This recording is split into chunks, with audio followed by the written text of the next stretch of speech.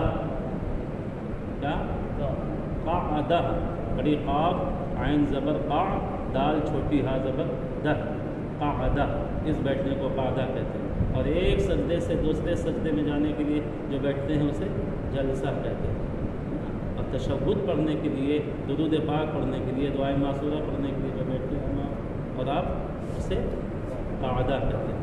تو اب یہاں بیٹھنے کے بعد یہاں نگاہ کہاں ہوگی؟ 2 قول. ایک قول یہ ہے کہ سینے پر ہے نا، اور ایک قول یہ ہے کہ گود پہ. تو بہرحال چاہے گود دیکھیے چاہے سینہ دیکھیے، دونوں دیکھیے. بہتر یہ ہے گود میں نگاہ ہونی چاہیے. اب گود، اب آپ پتہ نہیں گود کہاں پر سمجھتے ہیں. بعض لوگ کہتے ہیں یہ گود ہے، ہم کہتے ہیں یہ گود نہیں ہے. گود اسے کہتے ہیں جہاں بچہ ٹک جائے. آپ بچے کو یہاں پر رکھیے گا تو ٹکے گا، گر جائے گا، لیکن یہاں رکھیے گا تو ٹھیک ہے.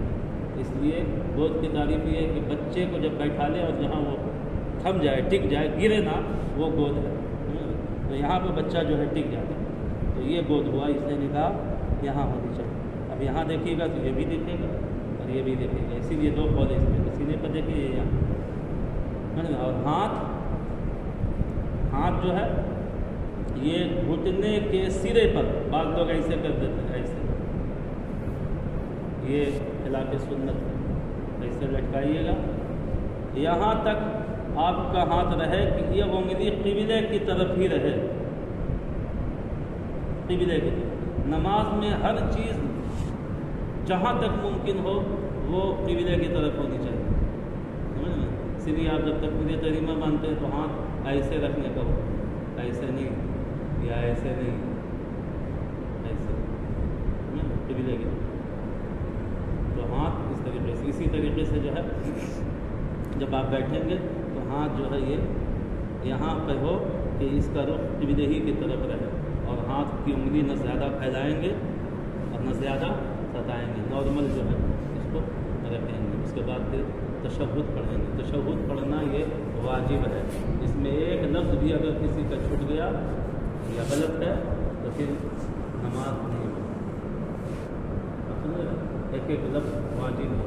اسی لیے ہم کہتے ہیں کہ نبی کریم صلی اللہ علیہ وسلم کا نماز میں خیال لانا واجب ہے. جو لوگ کہتے ہیں کہ آ جائے تو نماز نہیں ہوگی، ہم کہتے ہیں کہ نہ آنا اور لانا تو دور، لانا واجب ہے. نہیں لائیے گا تو نماز نہیں ہوگی. کیوں؟ اس لیے کہ تشہد واجب ہے. اور تشہد میں ایک لفظ ہے السلام علیک ایھا النبی. ایھا النبی، سلام بھی نبی پر بھیجنا. اب ظاہر ہے جس پر سلام بھیجیں گے تو لاپرواہی میں بھیجیے گا کہ بالکل حاضر اور ناظر سمجھ کر کے بھیجیے گا. تو اس لیے نبی کا خیال لانا ہم اہل سنت والجماعت کے نزدیک جو ہے بالکل واجب ہے، ضروری. نہیں لائیے گا اور سراسری میں پڑھ کے چلے گا السلام علیکم نبی ایو نبی پڑھ کے چلے گا، گئے نماز نہیں ہوگی. اس لیے ہمارے فقہا فرماتے ہیں کہ اس وقت ایک دم نبی کریم صلی اللہ علیہ وسلم کی جو اوصاف آپ نے پڑھا ہے، ان کا ڈیل ڈول، ان کی شکل و صورت جو آپ نے کتاب میں پڑھی ہے، علماء سے سنی ہے، وہ سب خیال میں لائیے اور لانے کے بعد کہیے السلام علیکم ایھا النبی، اے نبی آپ پر سلام. تو تشہد پڑھیں گے، اس کے بعد پھر درود ابراہیمی. اس کا نام تشہد ہے، کس کا؟ التحیات للہ والصلوات والطیبات، اس کا نام تشہد ہے نا. اور اس کے بعد جو ہم پڑھیں گے درود پاک، اس درود کا نام ہے درود ابراہیمی. درود ابراہیمی وہ یہ ہے اللہم صلی علی محمد وعلی آل محمد کما صلیت علی ابراہیم وعلی آل ابراہیم انک حمید مجید. اللہم بارک علی محمد وعلی آل محمد کما بارکت علی ابراہیم وعلی آل ابراہیم انک حمید مجید. یہ ہے درود ابراہیمی. پھر امام شافعی کہتے ہیں کہ نبی کے گھر والے آپ کی شان تو وہ ہے کہ اگر نماز میں نہ پڑھا جائے تو نماز ہی نہ ہو. تو یہ اس کے بعد کی دعائے معصورہ ہے. دعائے معصورہ کے تعلق سے حدیث پاک میں کئی الفاظ ہیں. جو دعا آپ چاہیں، اللہم انی ظلمت، ایک یہ ہے، یہ بھی آپ پڑھ سکتے ہیں. پھر اللہم اغفر لی ولی والدی، یہ ایک دعا ہے، یہ بھی آپ پڑھ سکتے ہیں. پھر جو ہے رب اجعلنی مقیم الصلاۃ ومن ذریتی ربنا وتقبل دعا، جو عام طور پر سب کو یاد ہے، یہ بھی پڑھ سکتے ہیں. سمجھ لو بات. اور اگر کسی کو یاد نہ ہو تو پھر وہ ربنا آتنا فی الدنیا حسنہ وفی الآخرۃ حسنہ بھی پڑھ سکتا ہے. لیکن یہ مجبوری ہے. جو حدیث پاک میں جو دعائیں آئی ہیں ان میں سے کوئی ایک یاد کر لیں، چاہے چھوٹی ہے وہ یاد کر لیں، بڑی یاد نہ کر سکیں تو رب اجعلنی مقیم الصلاۃ ومن ذریتی ربنا وتقبل دعا ربنا اغفر لی ولی والدی. ہاں ایک چیز کتاب میں یہ ضرور لکھا ہے کہ کوئی نو مسلم ہوا، نیا مسلم ایمان لایا، ایمان لانے کے بعد وہ بیچارہ نماز سیکھ لیا، نماز میں جب پڑھے گا تو اس کو وہ دعا پڑھنے کی اجازت نہیں ہے جس میں لفظ والد آ جائے، جیسے اللہم اغفر لی ولی والدی. اسی طریقے سے رب اجعلنی مقیم الصلاۃ ومن ذریتی ربنا وتقبل دعا ربنا اغفر لی ولی والدی ہے نا.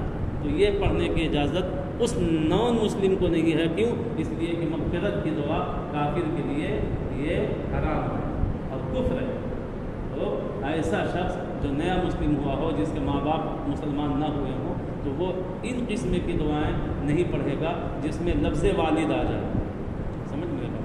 تو اس کے لیے یہ ہے کہ وہ دعا پڑھے جس میں لفظ والد نہ ہو. جیسے اللہم انی ظلمت نفسی کر کے یہ دعا ہے، اس میں لفظ والد کا ذکر نہیں ہے، یہ دعا وہ پڑھ سکتا ہے. یا اگر نہیں ہے تو خاموش رہ جائے، پھر درود ابراہیمی پڑھ کر کے وہ پوری کرتے ہیں.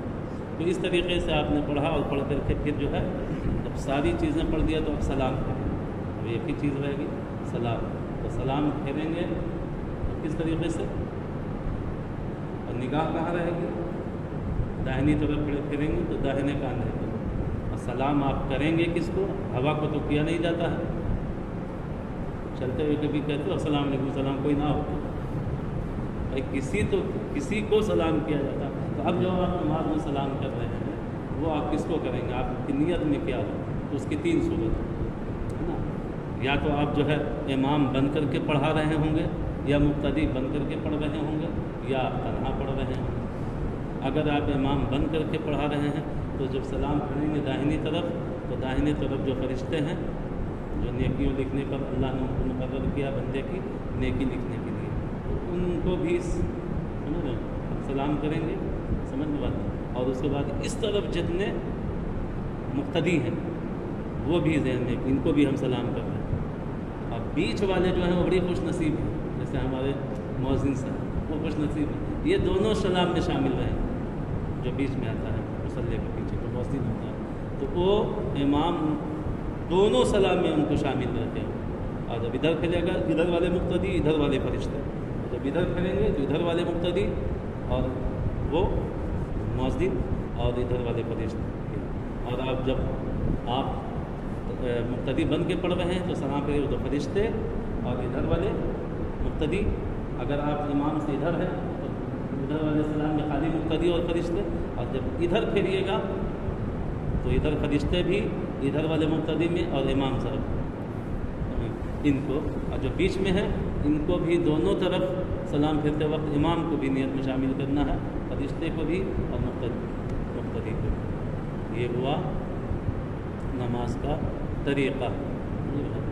نگاہ وہی ہونی چاہیے جہاں جہاں دیکھنے کا حکم ہے، اور ان الفاظ کو جو ہے صحیح طریقے سے انسان کو یاد کرنا چاہیے. فرشتے انسان کے ساتھ جو ہے رہتے ہیں. انسان جب پیدا ہوتا ہے تو اس کے ساتھ اس کا ایک ہمزاد بھی پیدا ہوتا ہے جس کو شیطان کہتے ہیں. وہ انسان کو جو ہے بہکاتا ہے، خراب کرتا ہے. شیطان کے تعلق سے جو ہے کتابوں میں یہ آیا ہے کہ جو ہے شیطان انسان کی طرح ہی جسم والے بدن والے ہوتے ہیں، ان کی اولادیں بھی ہوتی ہیں اور پھر جو ہے ان میں نیک بھی ہوتے ہیں، ان میں بدکار بھی ہوتے ہیں، کافر بھی ہوتے ہیں، مومن بھی ہوتے ہیں. جو بدکار ہوتے ہیں برے ہوتے ہیں ان کو کہتے ہیں شیطان، اور جو ٹھیک ٹھاک ہیں اچھے ہیں ان کو کہتے ہیں جن. اور ان میں جو بدکار ہیں کافر ہیں، کوئی دیو ہے، کوئی بھوت ہے، پری ہے، اس طریقے سے ان میں کئی اقسام ہے. ہاں یہ ہے کہ اب ان کی شادی ہوتی ہے کہ نہیں، اس کے تعلق سے یہ ہے کہ چونکہ ان میں شادی کی کیا ضرورت ہے، انہوں کیا نہیں کی، تو اس میں اور یہ آیا ہے کہ شیطان وہ چیز ہے کہ بعض کو کہا فرماتے ہیں کہ وہ بچہ نہیں دیتا ہے، انڈا دیتا ہے. اور بعض کو کہا کہتے ہیں کہ نہیں، انڈا نہیں بچہ دیتا ہے. اور ان میں مؤنث و مذکر دونوں ہوتے ہیں، مرد بھی ہوتے ہیں اور عورت بھی.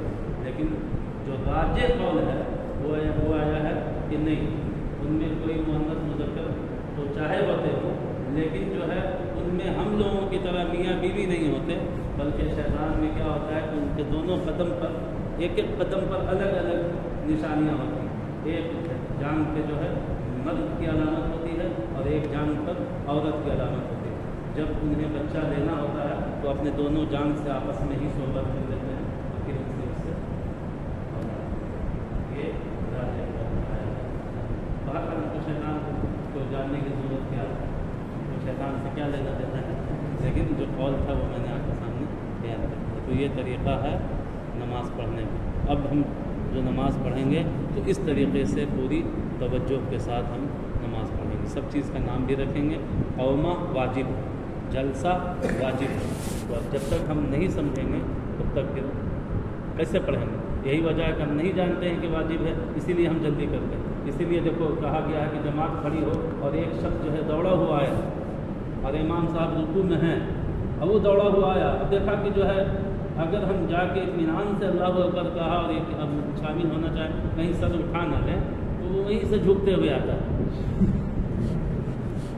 جب جھکتے ہوئے آ کر کے ملتا ہے تو پھر اس کی نماز نہیں ہوتی. کیوں نہیں ہوتی ہے؟ اس لیے کہ قیام فرض ہے، فرض، اور فرض کے چھوٹ جانے سے سجدہ سر سے بھی کمی پوری نہیں ہوتی ہے. اس لیے اس کی نماز نہیں ہوتی ہے.